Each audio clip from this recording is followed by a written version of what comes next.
നിങ്ങളുടെ favourite shows ഇനി ഒരിക്കലും മിസ്സാവില്ല. ഇപ്പോൾ C5 കാണും നിങ്ങളുടെ ഫേവറേറ്റ് ഷോസ് തികച്ചും സൗജന്യമായി. സമ്മതിച്ചിട്ടില്ലെന്നോ? നീ എന്തോടി പറയുന്നേ? ഡിവോഴ്സിന് മുമ്പുള്ള കൗൺസിലിംഗിന് വിട്ടിരിക്കാം ഞങ്ങളെ.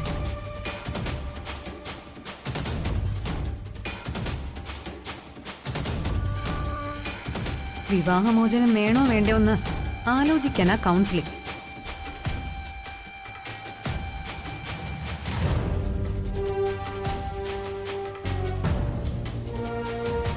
ഞാൻ ആലോചിക്കട്ടെ. എന്തായാലും എന്നെ വിരട്ടി ഡിവോഴ്സ് നേടാനൊന്നും നിങ്ങൾ വിചാരിക്കണ്ട.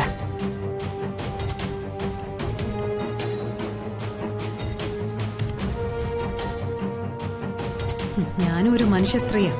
മുട്ടോളം നനഞ്ഞതുകൊണ്ട് മുങ്ങിയാലും എനിക്ക് കുഴപ്പമൊന്നുമില്ല.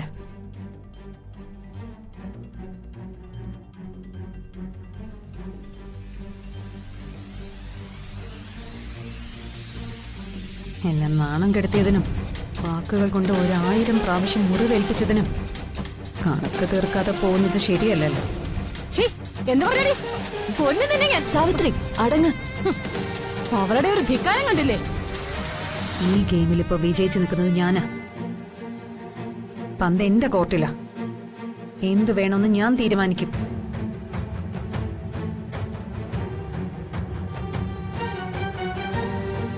ഡിവോഴ്സ് നടക്കാതെ കാർത്തി മീനാക്ഷിയെ കല്യാണം കഴിച്ചതുകൊണ്ട് അവന്റെ ജോലി പോവാതെ നോക്കേണ്ടത് നിങ്ങളാ.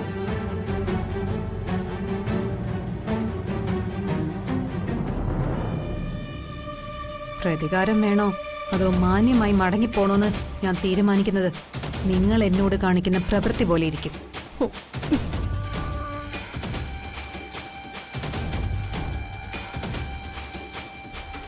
Do you understand what I said?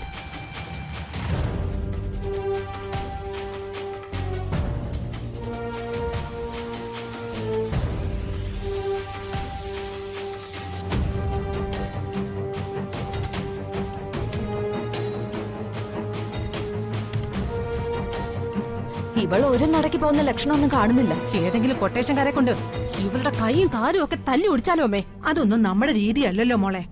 പിന്നെ എന്ത് ചെയ്യും അമ്മേ? ഇവളീ കയ്യാലപ്പുറത്തെ തേങ്ങ പോലെയാണല്ലോ. ഇതൊരു തരം ബ്ലാക്ക് മെയിലിംഗാ, യാതൊരു സംശയവുമില്ല. എന്റെ മകൻ കാർത്തി സമാധാനത്തിന്റെ പാതയിലൂടെ സഞ്ചരിക്കാൻ തുടങ്ങിയതുകൊണ്ടാ ഈ കുഴപ്പമൊക്കെ. അല്ലെങ്കിൽ ഈ സാവിത്രി മിനിറ്റ് വെച്ച് ഇവളെ അടിച്ചു പുറത്താക്കിയേനെ. നാശം പിടിക്കാൻ. ഞാൻ ഇവളുടെ മനസ്സ് മാറ്റാൻ മറ്റൊരു വഴി ആലോചിക്കേ. എന്ത് വഴി അമ്മ? നമ്മുടെ കാരക്കാട്ട് മനക്കൽ സൂര്യനാരായണൻ തിരുമേനി ഒന്നാം തരം ജ്യോതിഷ പണ്ഡിതം കൂടിയ. ഈ വിവരം നമുക്ക് അദ്ദേഹത്തോടൊന്ന് പറഞ്ഞു നോക്കാം. എന്തെങ്കിലും പ്രതിവിധി അദ്ദേഹം പറയാതിരിക്കില്ല. മന്ത്രം കൊണ്ട് മാറുന്നതാണോ അമ്മ ഇതൊക്കെ? അന്ധവിശ്വാസമാണെന്ന് കരുതണ്ട മോളെ. ഇതിൽ എന്തെങ്കിലുമൊക്കെ സത്യം ഇല്ലാതിരിക്കൂ. എന്തായാലും അമ്മ ആ തിരുമേനി ഒന്ന് വിളിക്ക്. എന്ത് മാർഗം സ്വീകരിച്ചായാലും ഇതിനൊരു പരിഹാരം വേണമല്ലോ. ഡൗൺലോഡ് ചെയ്യൂ C5 ആപ്പ്. കാണൂ എല്ലാ എപ്പിസോഡുകളും സൗജന്യമായി.